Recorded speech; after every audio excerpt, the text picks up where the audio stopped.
the whole shooting process is really similar to the editorial process.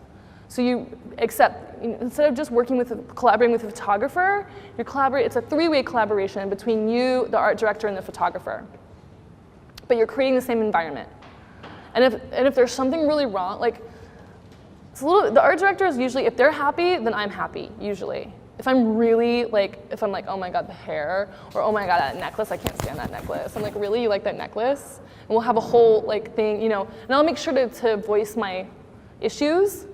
But they're like, oh no, I love it, it's perfect. And I just kind of let it go, because in commercials, really, it's about sometimes they know their customer better than me, but I'll just let my opinions, assessments be known. Translate.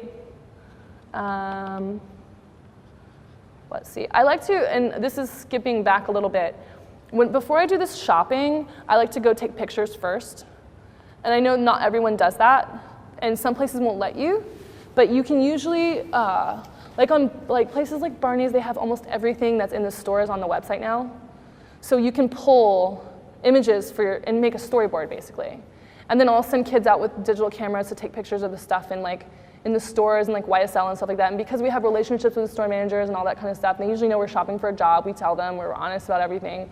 They're okay with us letting us take pictures. And then that way you can send a really great storyboard to your client to make sure before you spend the thousands of dollars that you're on the right track. And they can eliminate things that they don't like. And you can usually end up saving a lot of money that way. So I really like creating a storyboard for commercial jobs. It's not common, but because it's also the way we work, and that way when we show up, we can have an idea beforehand of our favorite looks that we can suggest, because we are there to support the art director in providing the most fabulous clothing, looks, or whatever to fit their vision. And I like to have really, really strong ideas about what I think will work for them before I get there, because that's usually what they're looking for. That's why they hire us, And then we haven't talked about a styling kit. We'll talk about styling kit in business organization tomorrow. It's really simple, and I feel like you can get that information in a lot of places. But with commercial shoots, you want to make sure that you have everything that you could possibly need. And my styling kit has a whole bunch of weird stuff in it. Like there's fishing line. Fishing line is something that commercial photographers love it, because they attach it to the edge of clothing, and then you have someone with an assistant there, and so for the pictures, you suddenly get this movement, and you can't see the line, because it's a clear fishing line and whatever. So it's weird little things like that it's really good to call and have a conversation with the photographer, do I need anything special for the shoot? And the set designer and the client, I had to get bum pads, those fake butt pads for a shoot 3 weeks, or last month. You were with me. I got them. Yep, and, and it's always fun running around looking for butt pads, but we were doing denim.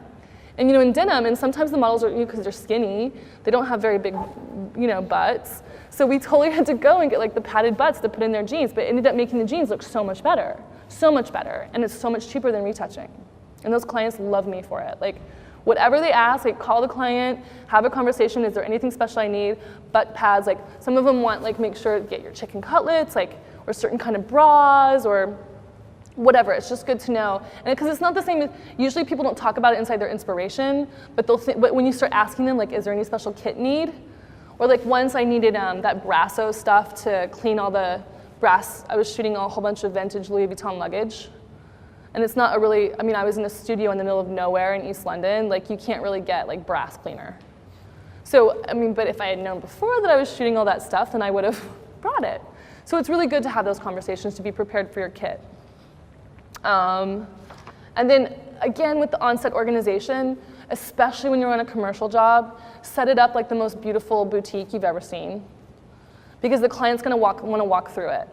Even if it's $10 t-shirts that you're shooting, because I've been there, hello, Target, but they want to walk through and see what you've done, because to them, they're paying for what's there.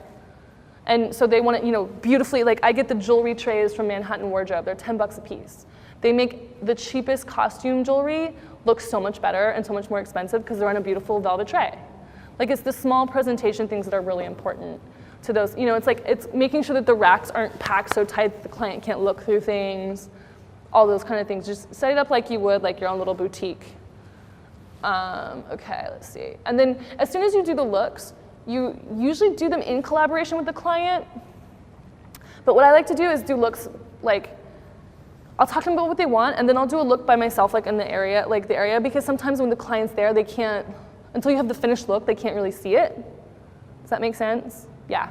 But we have a vision for what we're doing, right? So it's like, okay, just let me finish. So I like to finish first and like do my own look in the looks area, and then I like to bring it to the client.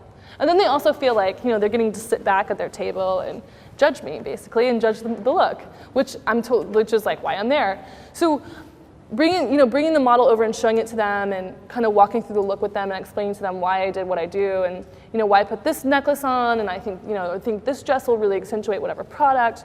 So just kind of again speaking through like your strategy for putting the look together.